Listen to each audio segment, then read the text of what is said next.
Hi, in this video we're going to take a look at another destructive mind habit. Now this is just one of these mind habits. There are many of them, and these are some of the things that we look at in the program that I run. For those of you who don't know me, I'm Russell Stubbs. I'm a therapist and coach. This is something I've been doing for around 20 years, and I currently run a program where I work with high achievers where the stress has been building over a long period of time. It's been left unchecked, and it's likely to have got to a point where it's completely unsustainable at this point. So if that's you, you might find yourself overstressing, overthinking everything, and feeling overwhelmed a lot of the time. So these mind habits, this is just a tiny part of the training that we offer in the program, but they're really important. They're really important.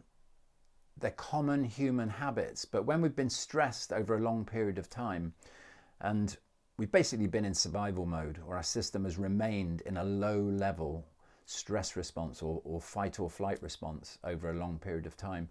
So if that is the case, we're more likely to have these types of thoughts, and these types of thoughts will create more stress and help to lock us into a destructive cycle. So the mind habit that we're looking at today, which when I've shared this with clients, I don't think there's anyone I've shared this with that doesn't recognize this pattern.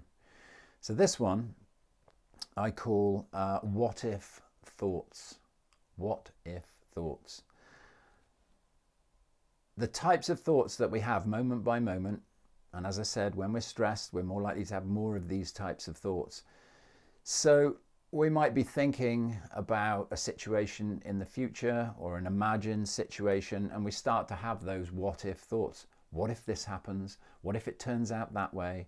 What if this doesn't happen? What if he does this? Or what if she doesn't do that? And whilst we're having those thoughts, those types of thoughts, they're usually accompanied by or followed by a vividly imagined scene. Yeah. So if we're thinking of a negative outcome at some point in the future, this could just be an imagination. We start to fill it in with lots of detail and imagine quite how badly things could turn out. Yeah, do you recognize that? I know I recognize it myself. These are things that I've had to work on myself over time.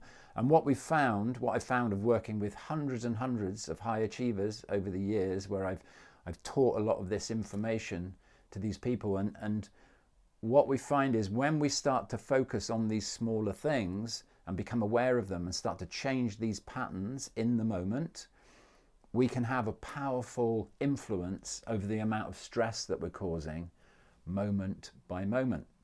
So the what if thoughts. Yeah, we have those thoughts. What if this happens? What if that happens? We start to imagine this scene of how something might turn out, and it very easily escalates into something catastrophic. Yeah. It's not happening in real time. It's an imagination. The reason it's important to address some of these destructive mind habits, and this is a point that a lot of people don't realize. There's a part in our brain, the midbrain or limbic system, the part that controls the stress response in our body, and that part of our brain does not differentiate between imagination and what's happening out in reality. It doesn't know the difference between a vividly imagined scene internally and what's happening out there in reality.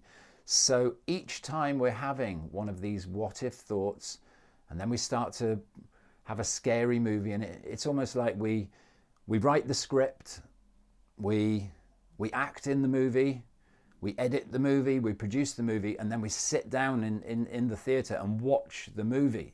Yeah, and as we're doing that internally, what we don't realize is, because this part of the brain doesn't know the difference between imagination and reality, as we're viewing these challenging outcomes, our system starts to prepare us for that outcome. So it starts to initiate a fight or flight response. Yeah, and with that, we start to release stress chemistry like adrenaline and cortisol into our system. That's why we can we can remember something very stressful from the past and go through it internally and think about it, and we might start to feel those same physical sensations in our body or those same feelings and emotions. So when we're producing that chemistry, that's helping to maintain this low level stress response that we've been stuck in over a period of time. And it's training our brain. Each time we run one of those stressful types of thoughts, those what if thoughts followed by the scary movie, we're reinforcing those neural pathways or those neural networks. Yeah, and this becomes habitual. So if you are in the situation where you've been overly stressed for a long period of time, you're overthinking everything and you're feeling very overwhelmed, you probably recognize these what if thoughts. But maybe you didn't realize the fact that part of your brain doesn't know the difference between that imagination and reality. So when we're looking to recondition the system and really dial down the stress response and retrain the mind and the emotions into a much more healthy state, then these smaller things, these smaller mind habits are really important to look at and to address. I think a lot of people often are looking for that. They're looking for that one big thing, yeah. Especially if you've been working on this for a period of time, trying to bring your system back into balance, trying to address your stress levels. We might naturally be looking for this one big thing that we can change. And in my experience, often it's a whole range of smaller things. All of these habits that we've developed. As I said, when we've been under stress for a period of time, we're more likely to think this way because at a subconscious level, our system is feeling vigilant. Yeah, we're in survival mode. The system feels under attack. And one of the side effects is the mind will get busier, the quantity of the thoughts will increase, and the quality of the thoughts will change.